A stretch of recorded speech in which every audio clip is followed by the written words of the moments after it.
The rain hammered my ancient Ford like bullets as I crouched under the hood, wrestling with corroded battery cables. That's when I heard Erin through the kitchen window, her voice honey-sweet and fake as artificial vanilla. "Oh, absolutely. The retreat will be so healing. Just us girls, you know? Meditation, yoga, finding our inner peace. Inner peace, my ass." I'd been married to Erin for 8 years, and the only thing she'd ever found inner peace with was her credit card. I wiped grease off my hands and stepped closer to the window. She was pacing our cramped kitchen, phone pressed to her ear, designer yoga pants hugging curves that apparently needed a weekend getaway to realign her chakras. The whole scene reeked of bullshit. "No, Mike won't mind.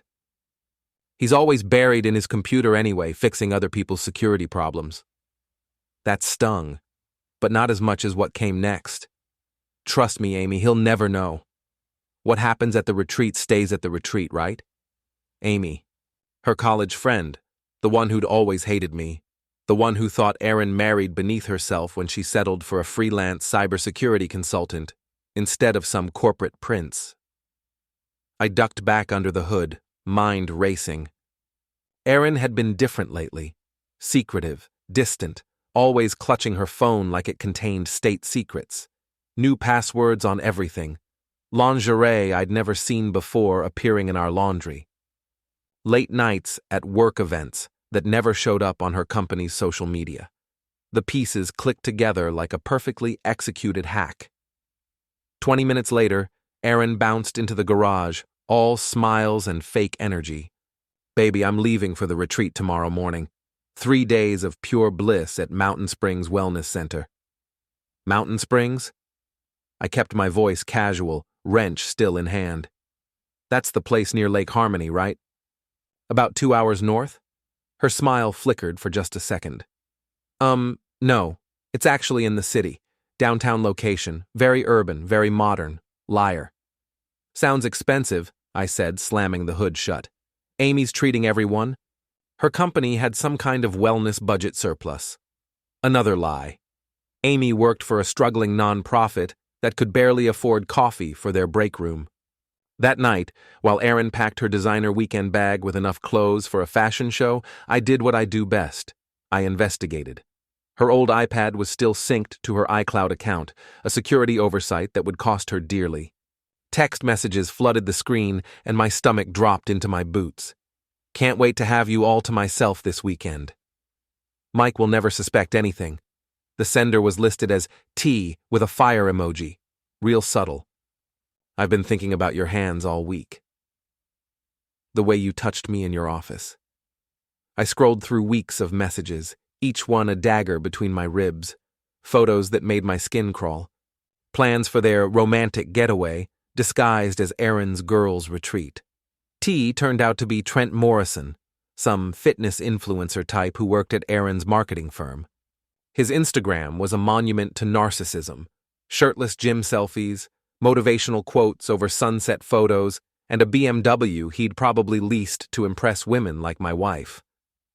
I sat in my cluttered home office until 3 a.m., staring at the evidence of my marriage's corpse. 8 years reduced to sexting and lies. But as the rage settled into something colder and more focused, a plan began forming. If Erin wanted to play games, I'd teach her the rules. The next morning, I kissed her goodbye like nothing had changed. "Have fun finding your inner peace, honey." She actually blushed. "Thanks, baby. I'll miss you." The performance was Oscar-worthy. 2 hours after her departure, I called Amy. "Hey, just wanted to thank you for treating Erin to that retreat. She's been so stressed lately." Long pause. "Oh, yeah, no problem. We're all really excited. Which spa did you guys choose again? I might send flowers to her room." "Actually, Mike, we're keeping it really low-key. No outside contact. Digital detox, you know?" Amy was a terrible liar, but at least she felt guilty about it. I hung up and activated the family location sharing app we'd installed years ago for emergencies. Erin's phone pinged from exactly where I expected, Mountain Springs Wellness Center, 2 hours north by the lake. Not downtown, not with the girls, with Trent. I booked myself a room at the same resort under my middle name, packed a bag, and hit the road. The drive gave me time to think, to plan, to let the cold fury crystallize into something sharp and useful. Mountain Springs turned out to be one of those rustic luxury places that charged city prices for the privilege of pretending you were roughing it. Log cabins with heated floors, a main lodge that looked like it belonged in a whiskey commercial, and enough yoga mats to supply a small army.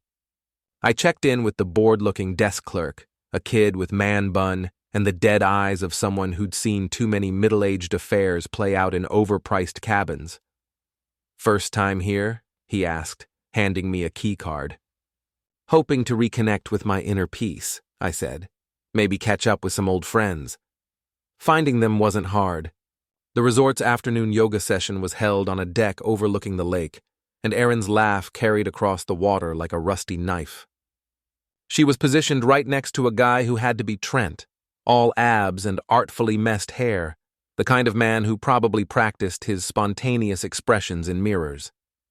I grabbed a yoga mat from the pile and squeezed into the back row, baseball cap pulled low. The instructor, a woman who looked like she survived entirely on wheatgrass and good intentions, guided us through poses with names that sounded like exotic diseases. Now transition into downward-facing dog and really feel that stretch through your entire body. Trent's hand brushed Erin's lower back as she bent forward. She giggled, actually giggled, like a teenager with her first crush. The sound made my teeth ache. I waited until the session ended and people started dispersing. Erin and Trent lingered by the juice bar, heads close together, whispering like conspirators. I approached from behind, timing it perfectly. "Excuse me, is this the line for enlightenment?" Erin spun around, face cycling through confusion, recognition, and pure terror in about 2 seconds. "Mike? What are you? How did you?" "Funny thing about digital detoxes," I said, smiling pleasantly. "They work better when you actually turn off your location sharing." Trent stepped forward, all puffed chest and territorial posturing. Up close, he was exactly what I'd expected, handsome in a generic way, with the kind of confidence that came from never facing real consequences. "I think there's been some kind of misunderstanding," he said, voice smooth as a sales pitch. "Oh, I understand perfectly." I extended my hand. "Mike Chen, Erin's husband, and you must be T with the fire emoji." His handshake was firm, but his palm was sweating. "Good. Look, man, this isn't what it looks like," Trent started. "Really?" "Because it looks like my wife is at a romantic retreat with her coworker instead of the girls' trip she told me about. But hey, maybe I'm just seeing things." Erin found her voice. "Mike, please, can we talk privately?" "Why? Trent's practically family now, right? No secrets between lovers." A few other retreat guests had started to notice the tension. Perfect. "You know what?" I continued, voice getting louder. "I came here for the same thing you did. Spiritual awakening. Inner peace. Maybe I'll extend my stay, really dive deep into the experience. We could do couples yoga, Erin. Wouldn't that be healing?" The color drained from her face. "You can't stay here." "Why not? It's a free country. And I already paid for 3 nights." I pulled out my phone and snapped a photo of them standing together, Trent's hand still possessively on Erin's elbow. "This'll make a great memory. Mind if I post it?" "Amy would love to see how the girls' trip is going." "Delete that," Trent said, stepping closer. "Or what? You'll downward dog me to death?" That night, I left a note under Erin's cabin door. 72 hours to come clean, or I start sharing vacation photos with everyone we know. Namaste. The next morning brought panic. Erin cornered me at breakfast, mascara smudged, designer athleisure wrinkled like she'd slept in it. "Mike, please, let me explain. I'm listening. It just happened. Trent and we were working late on the Henderson campaign, and there was this connection." "When did it start?" 2 months ago, But it doesn't mean anything, I swear. It was just physical, just stress relief. 2 months. While I was debugging security systems to pay for her yoga classes and organic groceries, she was stress-relieving herself with Ken doll Trent. Does he know you're married? She nodded miserably. Does his wife know he's here with you? Her face went white. His wife? Oh, this was beautiful. You didn't know Trent was married? Jessica Morrison lives in Portland. Lovely woman, based on her Facebook photos. Aaron sank into her chair like a deflating balloon. He said he was single. Honey, men like Trent lie about everything. It's their core competency. I stood up, leaving her staring into her organic fair trade coffee. 48 hours left on my countdown, by the way. The next phase of my plan required some technical finesse. The resort had a private group chat for guests, and their Wi-Fi security was about as robust as tissue paper. I'd hacked corporate networks with better encryption than this place. I uploaded the photo of Aaron and Trent to the group chat with the caption, Namaste together. Love seeing couples find their bliss at Mountain Springs. The married life. Retreat. Inner peace. Within an hour, the image had been shared, screenshotted, and gossiped about by half the resort. The desk clerk, who turned out to be much more observant than he'd seemed, mentioned to several guests that the married couple had checked in separately and weren't actually sharing a room. Amy called me that afternoon, voice shaking with rage. You bastard. You humiliated her. Amy, sweetheart, I didn't humiliate anyone. I just shared a photo of my wife's spiritual journey. Isn't that what social media is for? She's devastated. Good.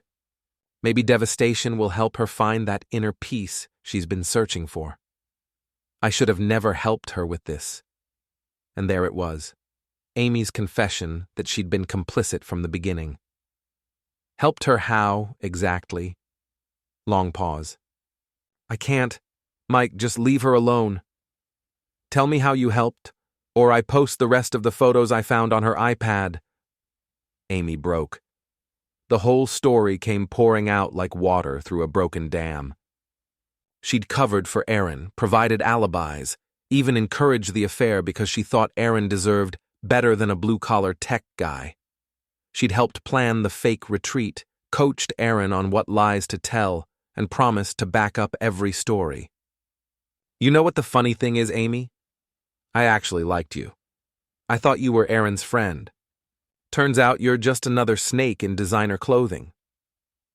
I hung up and immediately called Aaron's boss, Margaret Walsh, a woman who ran her marketing firm like a military operation and had zero tolerance for dishonesty. Margaret, hi, it's Mike Chen, Aaron's husband. I wanted to thank you for being so understanding about her medical leave this week. Medical leave? Mike, Aaron told me she had a family emergency. Her grandmother's funeral. Interesting. She told me it was a work retreat, but she's actually at a spa in the mountains with your employee Trent Morrison. They seem to be working very closely together on spiritual development. The silence stretched for about 10 seconds. I see. Thank you for bringing this to my attention, Mike. Margaret hung up, and I knew Aaron's career was about to take a nosedive.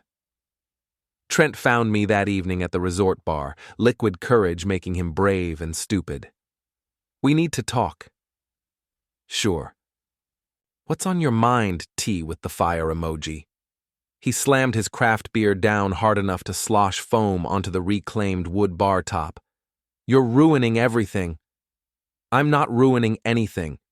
I'm just being present in the moment, appreciating the natural beauty of human connection.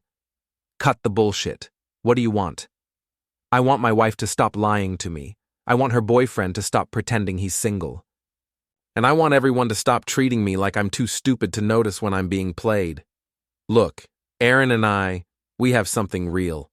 Something you obviously can't give her.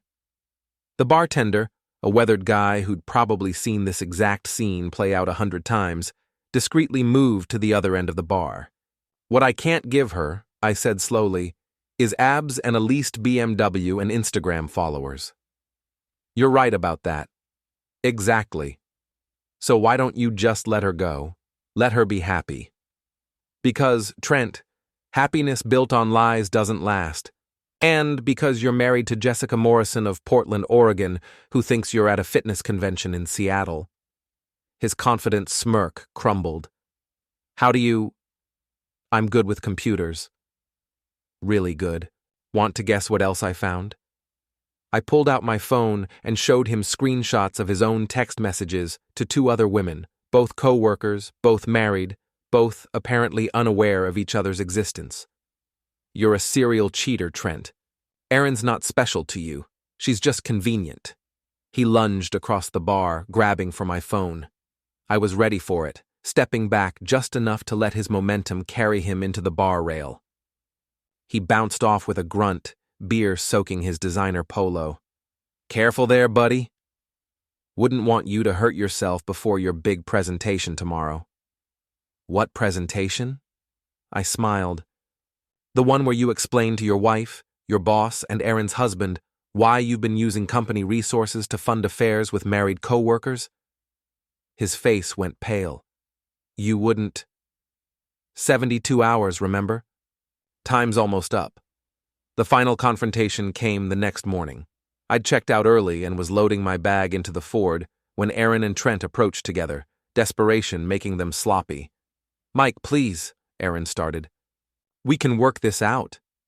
Can we? How exactly do you work out 2 months of lies? I'll end it with Trent. We'll go to counseling. I'll do whatever it takes. Trent shot her a look of pure betrayal. What? Erin, we talked about this. You said you were going to leave him. I never said that. You said he was boring, that he couldn't satisfy you, that you deserved better. Each word hit like a physical blow, but I kept my expression neutral. Well, this is awkward. Trent, shut up, Erin hissed. No, let him talk, I said. I'm learning so much about my wife's inner thoughts. She said you were pathetic, Trent continued, wounded pride making him vicious. That you'd never amount to anything more than fixing other people's computers. Interesting. What else did she say? That you were bad in bed. That I made her feel like a real woman for the first time in years. Erin looked like she wanted to disappear into the mountain scenery. Trent, stop. Why should I? He already knows everything. Might as well get it all out there. I pulled out my phone and stopped the recording app. You're absolutely right. Let's get it all out there. Their faces went white as they realized I'd captured every word. This recording is going to make great evidence in our divorce proceedings, I said. Really helps establish the timeline and nature of the adultery. You can't use that, Erin said. It's illegal to record people without consent. Actually, in this state, only one party needs to consent to recording a conversation. And I consent. I got in my truck and rolled down the window. Oh, and Trent? Jessica landed at the Portland airport about an hour ago. She should be at your condo right around the time you get home. I sent her some vacation photos to help her understand where you really were this weekend. I drove away to the sound of Erin screaming at Trent and Trent screaming back at her, their perfect affair dissolving into the kind of ugly reality that no amount of yoga could fix. The real fireworks started when I got home. My phone buzzed constantly with calls from Erin, from Amy, from numbers I didn't recognize. I ignored them all and focused on phase 2 of my plan. Margaret had already fired Erin for falsifying leave requests and conducting an affair with a co-worker on company time. Trent got the same treatment, plus a note in his permanent file that would follow him to any future employer who bothered to check references. Jessica Morrison had indeed received my carefully curated photo album of her husband's retreat activities. Her response was swift and brutal. Trent's belongings appeared on the front lawn of his Portland condo by evening, along with a sign reading, "Free cheater stuff." Amy tried to salvage her friendship with Erin, but their relationship couldn't survive. The weight of mutual recrimination. Amy blamed Erin for getting them both exposed. Erin blamed Amy for encouraging the affair in the first place. But I wasn't done yet. I'd spent 8 years building a life with Erin, and she'd torched it for 2 months of hotel room encounters with a married fitness influencer. The humiliation burned, but the betrayal cut deeper. She'd made me into a fool, a cuckold, a punchline in her private jokes with her lover. Time to return the favor. I hired the best divorce attorney in town, a woman who specialized in high-conflict cases and had a reputation for leaving cheating spouses with nothing but their regrets. The recorded confession from the resort would make the proceedings swift and decisive. Erin came home 3 days later to find her belongings neatly packed in boxes by the front door and the locks changed. A note taped to the largest box read, 72 hours expired. Marriage terminated. Your inner peace is waiting at the Motel 6 on Highway 9. She pounded on the door for 20 minutes, cycling through anger, bargaining, and desperation. I watched through the security camera I'd installed, sipping coffee and marveling at how small she looked without her confidence and lies to prop her up. When she finally left, I felt something I hadn't experienced in months. Peace. The divorce was finalized 6 weeks later. Erin got nothing. No alimony, no property settlement, no sympathy. The recording had made her adultery undeniable, and her lies about the retreat had established a pattern of deception that poisoned any claim to marital assets. Trent's life had imploded even more spectacularly. His wife took half of everything in their divorce, including his precious BMW. His fitness influencer career died when screenshots of his affairs went viral on social media. His gym membership was revoked after Jessica's brothers paid him a visit to discuss his treatment of their sister. Amy lost her job when her nonprofit's board discovered she'd been using company resources to help coordinate Erin's affair. Phone calls, emails, and calendar management all done on their dime. But the sweetest revenge came last. 6 months after the divorce, I ran into Erin at a coffee shop downtown. She looked tired, older, wearing clothes from Target instead of her usual designer labels. She was working as a receptionist at a dental office, the only job she could find after Margaret's references destroyed her marketing career. "Mike," she said, voice small and uncertain. "Erin, how's the inner peace working out for you?" She tried to smile. "I deserved what happened. I know that now." "Do you?" "I was selfish and stupid. I threw away 8 years for something that wasn't even real." "No," I said, stirring sugar into my coffee. "You threw away 8 years because you thought I was too pathetic to fight back." Her face crumpled. "I never thought you were pathetic. Trent's recording says otherwise. I was trying to impress him. I said things I didn't mean. The thing is, Erin, I don't care anymore. You're not my problem to solve or my mistake to fix. You're just a stranger who used to live in my house." I left her sitting there, staring into her discount coffee, probably wondering how her quest for something better had led her to something so much worse. That evening, I got a call from Jessica Morrison. We'd been talking occasionally since the divorce, 2 people bonded by betrayal and the satisfaction of watching our exes reap what they'd sown. "Guess who I saw today?" she said. Trent and Erin. Together, at the unemployment office. I laughed, really laughed, for the first time in months. They deserve each other. Think they'll make it work this time? Relationships built on mutual destruction rarely do. But hey, maybe they'll find their inner peace in a studio apartment with no air conditioning. After I hung up, I sat on my front porch, my porch in my house, bought with my money and kept in my name, and watched the sunset paint the sky in shades of gold and crimson. Erin had been right about one thing. I was just a guy who fixed other people's computer problems, but she'd underestimated what that meant. I saw systems, understood how they worked, knew where the weak points were and how to exploit them. She'd thought she was playing chess while I played checkers. Turns out, I was playing a different game entirely. One where patience, planning, and the willingness to embrace your inner villain could topple any opponent. The lightning rod attracts the storm, but it also controls where the lightning strikes. And sometimes, if you're very good at what you do, you can make sure it strikes exactly where it's supposed to.